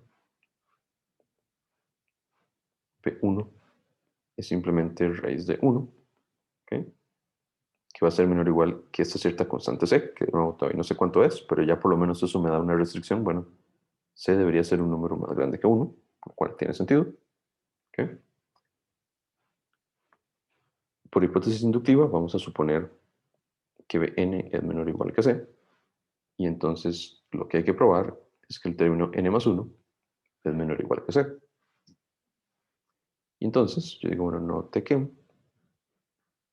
cuando tomo el bn más 1, por la recurrencia es 1 más bn en raíz cuadrada. Por hipótesis inductiva, esto es más pequeño que 1 más c en raíz cuadrada. Y entonces la pregunta es, aquí sí ya viene la pregunta, ¿cómo encuentro c para que esto sea más pequeño que c? ¿Okay? Y pues bueno, ahí uno puede pues darse infinidad de valores, ¿verdad? Yo podría decir 1.000.000 y 1.000.000 creo que sirve, pero tratemos de dar una cuota bonita. Y como esto es positivo, ¿verdad? Yo puedo elevar a cada lado sin ningún problema.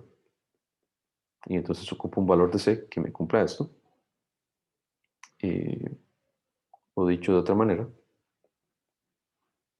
ocupo un valor de c que me cumpla esta expresión de acá. Entonces, esa es una función cuadrática el discriminante es, voy a ponerlo por acá. Bueno, el vértice está en menos b entre 2a, coma, el discriminante es b a la 2 menos 4 por a por c, que esto da 5 medios, si no me equivoco. No sé por qué dividí entre 2. El discriminante es b a la 2 menos 4 por a por c, el discriminante es 5. ¿No? Y entonces el vértice estaría en menos discriminante entre 4a. Ok, si me equivoco me corrigen. Entonces aquí está un medio. La imagen es negativa, es como que va hacia arriba. Y entonces yo ocupo que esta cuadrática sea positiva. Entonces, en 1 me da negativa, en 2 ya me da positiva.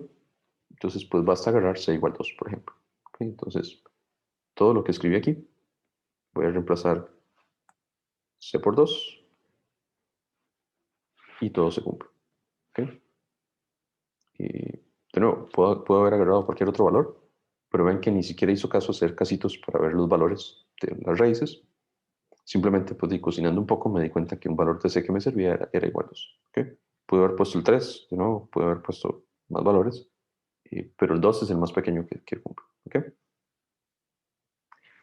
Y entonces, esto me dice que por inducción, por el principio de inducción matemática, mi sucesión siempre es más pequeña, mi sucesión Bn siempre es más pequeña que 2. ¿Okay? Y entonces, cuando me voy a mi sucesión AN, recuerden lo que escribimos aquí, AN era más pequeño que raíz de 2 por Bn, y entonces esto es más pequeño que 2 por raíz de 2. Por lo tanto, mi sucesión AN es acotada superiormente. ¿Okay? Y eso mataría el problema, ¿verdad? Porque ya sabíamos que era creciente. Entonces, listo, al ser creciente y acotada, la sucesión converge. Aquí tal vez nada más hago énfasis cuando puse esta igualdad. Voy a ser cuidadoso para que no se malinterprete. Bn me refería que era solamente esto de aquí. ¿Okay? El raíz de 2 lo dejé por fuera. Y por esa razón es que lo puse aquí por fuera y luego el b. ¿Okay? Y bien, ¿alguna pregunta en esto?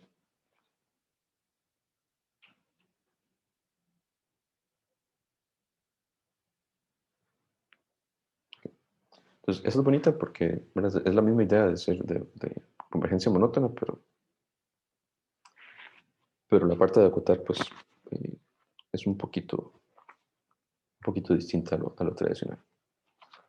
Y hagamos uno más.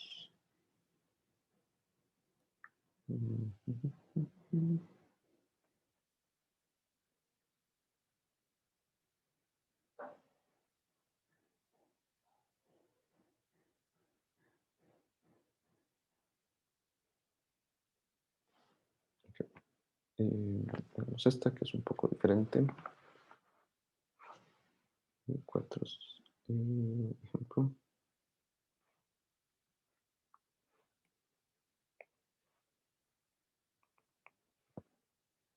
Es un sistema de ecuaciones y dice resuelva o encuentre las soluciones reales positivas del sistema dado por x a la y igual a 8, y a la z igual a 81 y z a la x igual a 16. ¿Okay? A priori no parece que sea nada de funciones o derivadas, pero vamos a encontrar todas estas soluciones reales y listo, sí, es todas las hipótesis. Entonces, ¿alguna idea o alguna solución que ustedes creen que funcione?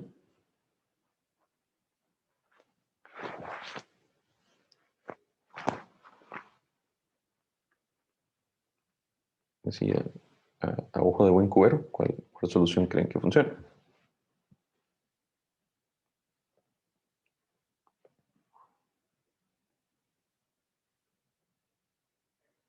Cuando yo factorizo, voy a poner aquí una solución. Ahora, cuando yo veo estas potencias, yo sé que 8 es una potencia 2 a la 3, este 81 es 3 a la 4,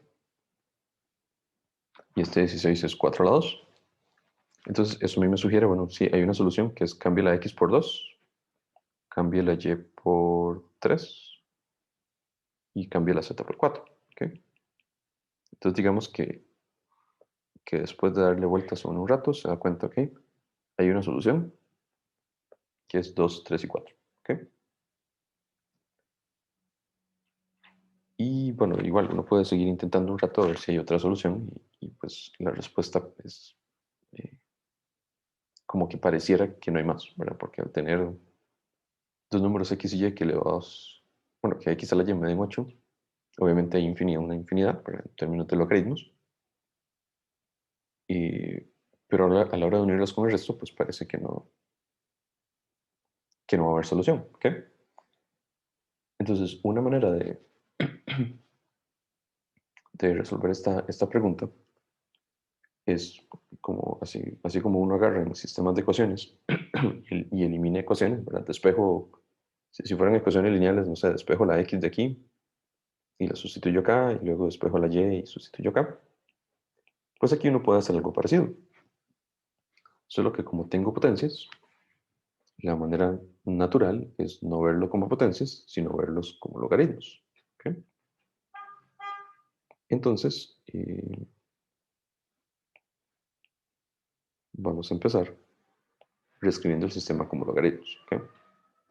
Entonces, debido a las bases que tengo aquí, como este 8 está en base 2, este 81 está en base 3 y esto está en base 4, para que no me queden ahí, digamos, yo podría aplicar logaritmo natural a cada lado, ¿verdad?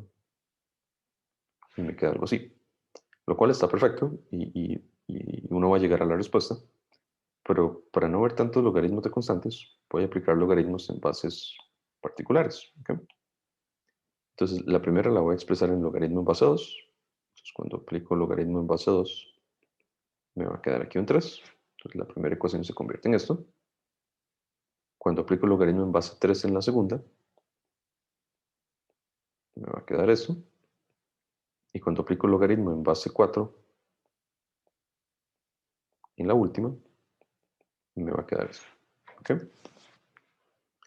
Y de nuevo, también pueden dejarlo todo en logaritmo natural.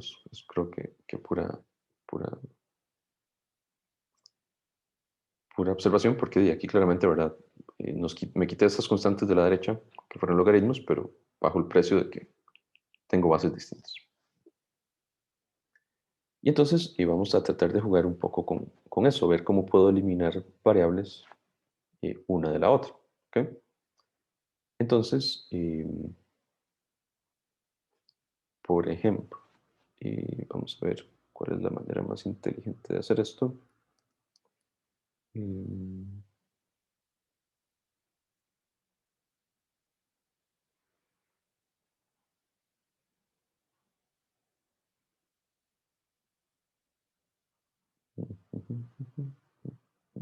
ok. Entonces vamos a reescribir esto como un sistema equivalente. Y de nuevo, lo que tengo en mente es eliminar variables. Y tal vez hayan, bueno, fijo, hay maneras alternativas de hacerlo. Y de la última voy a despejar el logaritmo en base 4 de z. Ese vamos a dejarlo así. En la otra, vamos a ver, estoy pensando cómo hacerlo de manera más inteligente para que no se vea tan feo.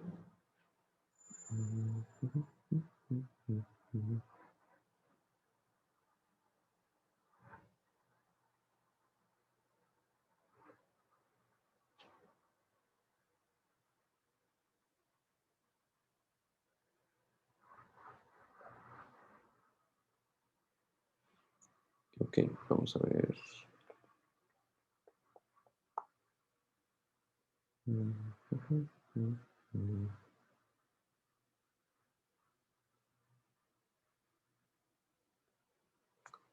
Ok, voy a hacer un intento a ver qué tan feo queda y si no, pues me devuelvo.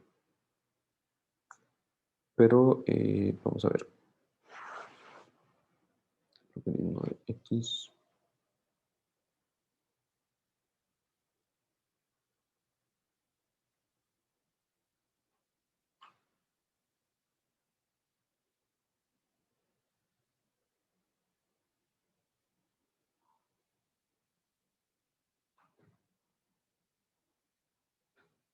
Ok. Vamos a hacer aquí un medio truco y creo yo que va a ser lo más inteligente. Ok, y ahorita voy a ver cómo reescribimos lo otro, pero ok, sabemos que el logaritmo en base 3 de 3 es 1, ¿verdad? Y por propiedades de logaritmos. Y entonces, este 3 yo lo puedo ver como y por logaritmo en base 2 de x, que es esencialmente este 3 que tengo aquí. Ok, entonces simplemente lo estoy reescribiendo por eso. Entonces, lo que estoy diciendo es que logaritmo en base 3 de y más logaritmo en base 3 de logaritmo en base 2 de x es igual a 1. Ok, entonces, usando la primera ecuación, estamos diciendo es equivalente a eso. Ok, que tal vez se ve un poquito más feo, pero no sé, regálame un segundo para ver qué va a ser lo más inteligente. Por lo menos eso es cierto. Voy a hacer lo mismo con logaritmo en base 4 de 4. Entonces, usando la ecuación 2, este 4 es lo mismo que z por logaritmo en base 3 de y entonces lo puedo reescribir de esta forma, logaritmo en base 4 de z más logaritmo en base 4 de logaritmo en base 3 de y. ¿Okay? Entonces la ecuación 2 la puedo reescribir de esta manera. Y la ecuación 3 no voy a hacerle mucho cálculo, voy a dejarla igual. Bueno, tal como la puse antes, logaritmo en base 4 de z es 2 entre x. Entonces, esta es una manera de reescribir el sistema. Vamos a ver si es más inteligente o no. Porque entonces, de nuevo, lo que yo voy a buscar es eliminar cosas. Entonces, em,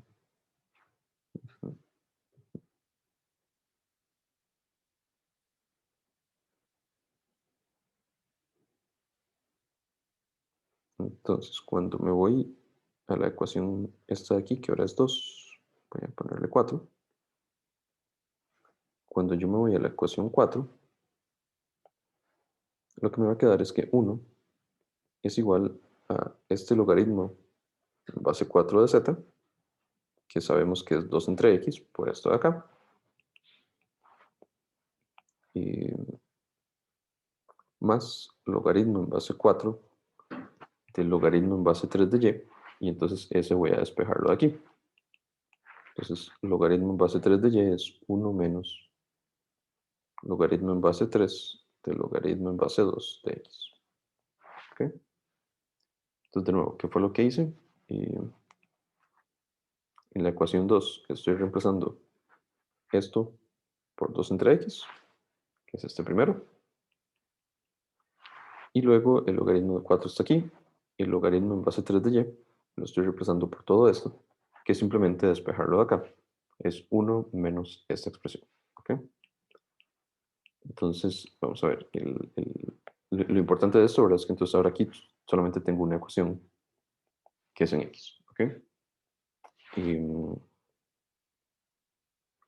sí, está bien. Pero tal vez una manera más natural, no sé, vamos a ver qué tanto cambia la función, es haber dicho que de manera directa despejo la y, que sería esto, despejo la z, que es, perdón, despejo la z de aquí, que sería 4 entre el logaritmo en base 3 de y reemplazo lo que es la y, que y es 3 entre el logaritmo en base 2 de x, y ahora me voy a esta última y reemplazo lo que es z, entonces z sería 4 entre el logaritmo en base 3 de 3 entre el logaritmo en base 2 de x, y eso es igual a 2, ¿ok? Lo cual es correcto. Y tal vez, bueno, tal vez se obtiene de manera mucho más directa. Voy a hacer el cálculo aquí por abajo para estar seguro de que se obtiene algo. Perdón, se dejó compartir.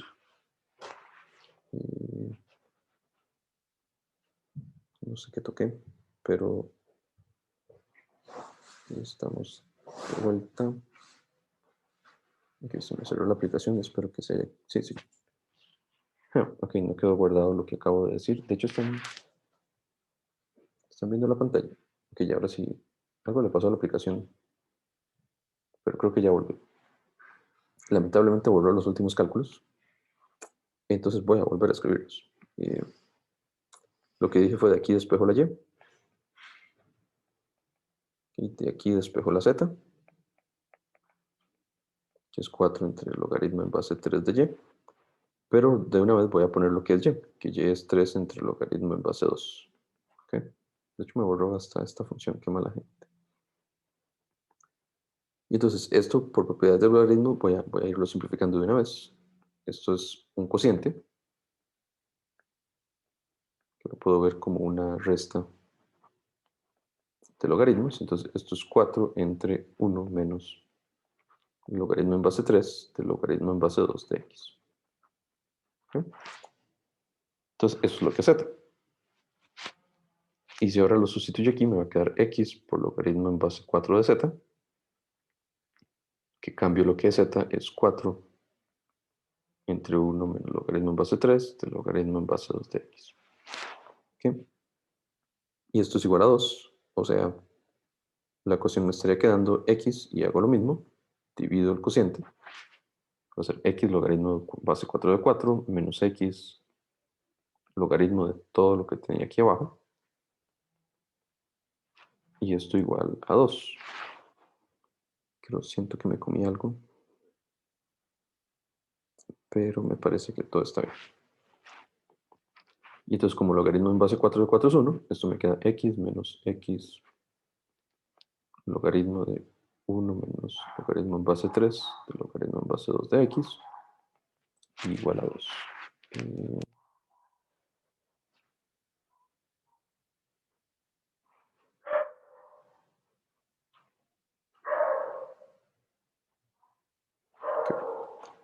Aquí me comí este logaritmo en base 4.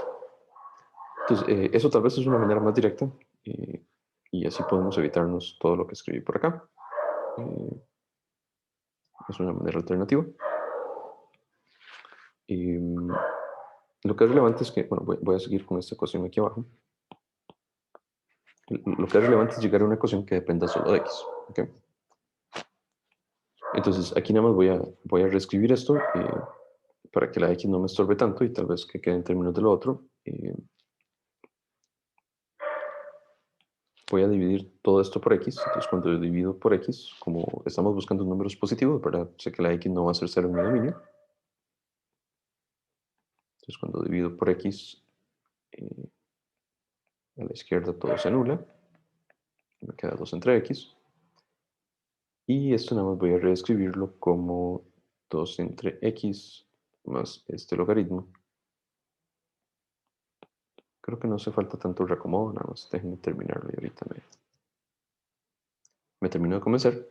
Pero lo importante es que llegamos a esta ecuación, que es lo mismo que dije al inicio cuando tomé estas tres, tal vez de una forma un poco más misteriosa, pero bueno. Entonces, lo importante es que logramos llegar a una ecuación que depende solo de x. ¿Okay? Y entonces, ahora sí, si yo quiero ver que esta función es igual a 1, entonces yo digo, bueno, voy a llamar a esta función f de x. ¿Okay? Entonces, ¿qué le pasa a esa función? Bueno, sería maravilloso darnos cuenta, ya sabemos que x igual 2 es una solución, ¿verdad? Habíamos dicho que arriba, ya sé que en 2 tengo una solución. Entonces yo sé que cuando grafique esta función f de x, cuando cambie la x por 2, eso debería de darme igual a 1, porque eso me resuelve el problema. ¿Okay? Y de hecho uno podría simplemente evaluar aquí la x por 2 y se da uno cuenta que queda 1. ¿Okay?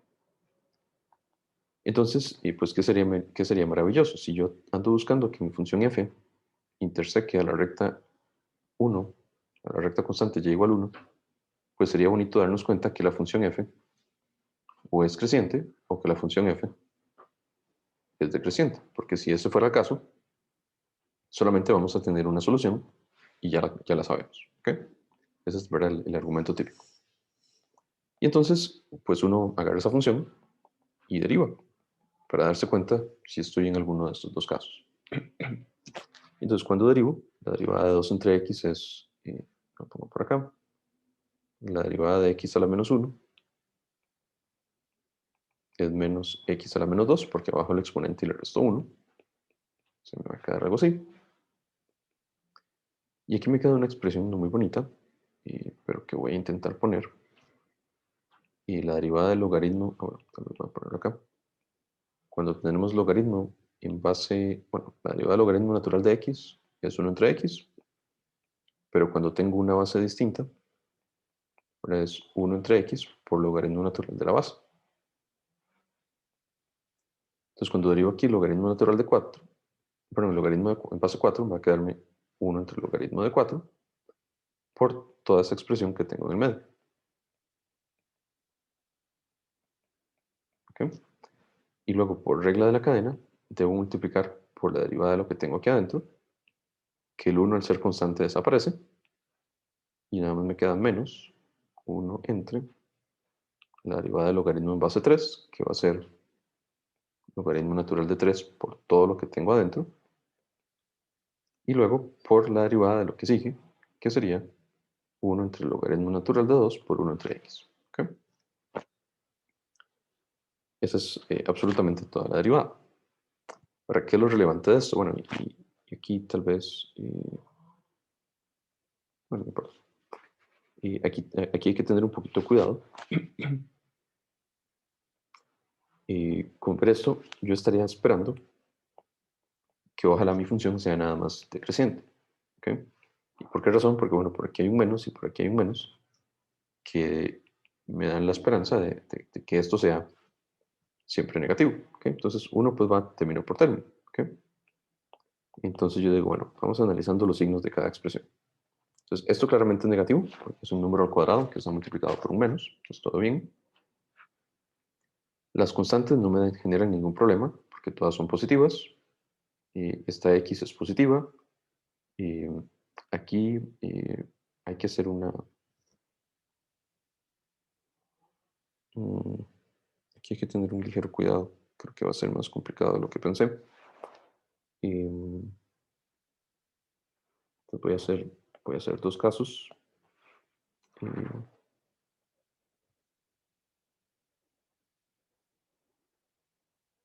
Y sí, creo que debo hacer dos casos. Y bueno, x siempre es positiva, ¿verdad? Porque es el dominio en el que estamos, números reales positivos. Entonces voy a ver qué pasa si x está entre 0 y 1. ¿Y qué pasa si x está entre 1 e infinito? ¿Ok? ¿Y eso por qué razón? Porque, bueno, sabemos de la gráfica del logaritmo, que es algo así. No importa la base, ¿verdad? Con que la base sea mayor que 1, la gráfica es algo así. Y entonces, antes del 1, mi logaritmo es negativo, después del 1, mi logaritmo es positivo. Entonces, por esa razón, me va a interesar hacer estos dos casos. Porque en este primer caso, que voy a marcar en azul, este logaritmo va a ser negativo, ¿ok?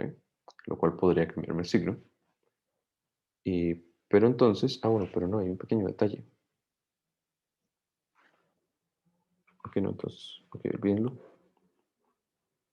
Puede ser primero el caso de 1 infinito. Y de hecho, hay un detalle en el dominio que ahora que no lo había pensado. También un segundo. Hay un detalle del dominio, así que aquí cuando hicimos tantas sustituciones, la verdad es que me olvidé de eso. Sabemos que x tiene que ser positivo, ¿verdad? Porque es un logaritmo. Pero cuando yo pienso en el logaritmo de esto, pues claramente eso también debe ser positivo. Y no solo eso, el logaritmo en base 2 de x también tiene que ser positivo para que este logaritmo tenga sentido. Entonces, esto se traduce, para que el logaritmo sea positivo, se traduce en que x tiene que ser un número mayor que 1. Lo cual tal vez será evidente desde el inicio, porque si x a la y era 8, ¿verdad? Pues realmente esto de manera directa se traduce en decir que x es un número más grande que 1. Si fuera más pequeño que 1, no hay posibilidad de que eso me dé 8. ¿Okay? Siendo y positivo. ¿Okay? Pero bueno, sale directamente de esta desigualdad. Y entonces, de esta tercera condición, logaritmo en base 3 del logaritmo en base 2 de x, que tiene que ser más pequeño que 1, como el logaritmo es creciente, y cuando elevo 3 a esto, me va a quedar que el logaritmo en base 2 de x tiene que ser más pequeño que 3. ¿Ok?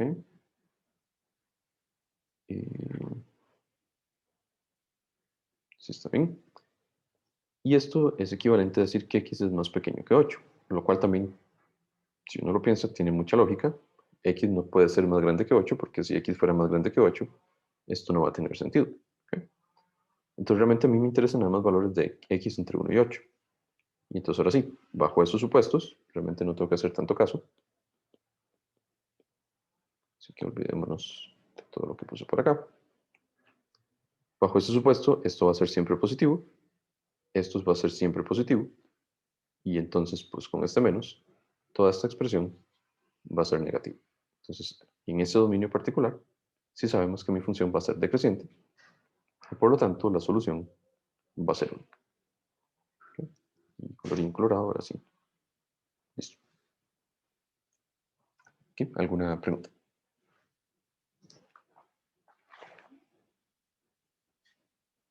Ok. Y bien, entonces, y esos eran los ejercicios que tenía planeado para ahorita. Y entonces, pues de esa forma terminaríamos la clase de hoy. Y,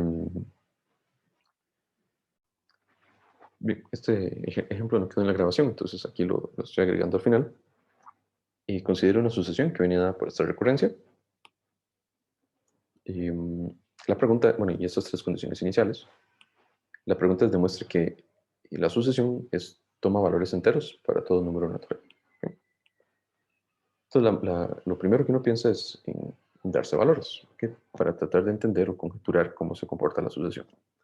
Entonces, cuando yo cambio la n por 0, por 1, por 2, por 3, por 4, por 5, en la fórmula de la recurrencia que me dan acá arriba, pues simplemente evalúo. Entonces, el término U3 me da 2, el U4 me da 3, el U5 me da 8, el siguiente da 15, el otro da 48, el otro da 105, y así sucesivamente. Entonces, la pregunta es, a partir de estos primeros valores, ¿podré buscar algún cierto patrón que me sirva? La respuesta tal vez no es tan natural, al menos viéndolos escritos de esa forma. Entonces, uno podría pensar en factorizarlos.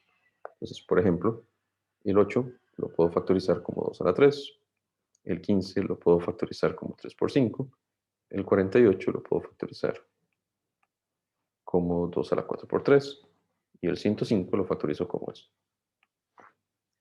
Entonces, viendo eso, pareciera que surge una primera idea, y es que en el término 6, yo estoy multiplicando 3 por 5, y en el término 8, tengo 3 por 5 por 7. Entonces, uno se va a hacer los cálculos y dice, bueno, vamos a ver si será cierto, o si será una pura coincidencia, y uno calcula el término 10, y uno llega a 3 por 5 por 7 por 9.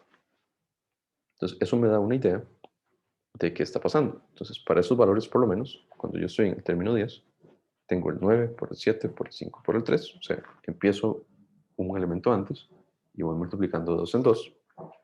En el término 7, tengo que llegar perdón, en el término 8, llego al término antes, que es 7. Entonces, 7 por 5 por 3. En el término 6, el elemento anterior es 5, entonces 5 por 3. Y en el 4 sería nada más el elemento 3. Entonces, pareciera que para los pares ya está resuelto. La pregunta es, ¿eso será cierto para los impares? Y entonces cuando uno se va al 5, uno dice, bueno, este 8 efectivamente lo puedo ver como 4 por 2. El 7 lo puedo ver como 6 por 4 por 2. Entonces pareciera que esa idea tiene sentido. Entonces uno dice, bueno, ok, ya sé cómo se comporta la sucesión. Vamos a demostrar formalmente esto que estamos pensando por medio de inducción matemática. ¿Ok? Y entonces, ¿cuál es la idea? Bueno, la idea es que vamos a demostrar que el término de la sucesión UN empieza en el término anterior, n-1, y luego voy disminuyendo de 2 en 2 hasta llegar al menor número natural. Y en particular, ¿verdad? Eso me diría que todos estos números de la sucesión, todos los elementos de la sucesión, son números naturales. Entonces, como la recurrencia depende, como mi término un más 3 depende de 3 elementos anteriores, lo natural en la inducción es tener esta dependencia. Entonces uno hace 3 pasos iniciales. Entonces, por ejemplo, aquí calculamos el caso de U2, U3 y U4, que ya nos habíamos dado cuenta que funcionan. Mi hipótesis inductiva es suponer que es cierta para 3 elementos. Y lo que hay que demostrar entonces es la fórmula para el término siguiente, que sería el término n más 3.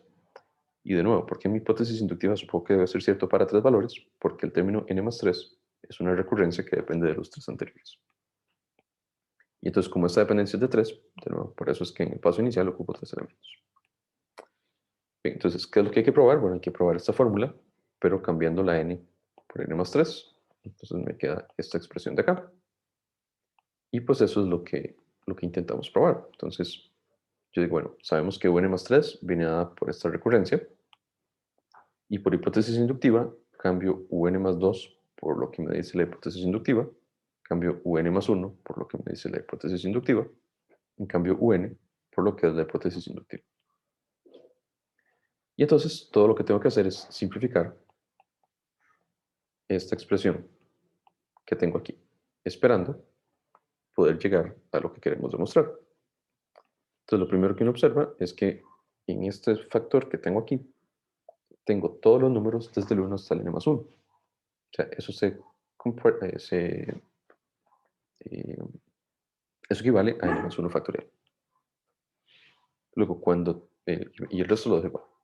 En esta suma del numerador, puedo sacar un n factorial a factor común. Y entonces me queda el n más 1 del primer elemento. Y luego me queda el 1 del segundo sumando. ¿Okay? Y entonces, cuando simplifico, en el numerador tengo el n factorial, que es n menos 1, n menos 2, n menos 3, hasta llegar al 1. Y luego este n más 2, que está por acá. Y bueno, ¿qué pasa? Cuando lo reescribo de esa forma, resulta ser que hay factores que se eliminan. Todo lo que está en el denominador se va a eliminar. Y simplemente en el numerador me quedan efectivamente los factores que yo ocupaba en lo que teníamos que demostrar que estaba aquí arriba. ¿Okay? Y entonces, listo, eso termina la inducción. Y por lo tanto, uno puede concluir que toda la sucesión toma valores naturales.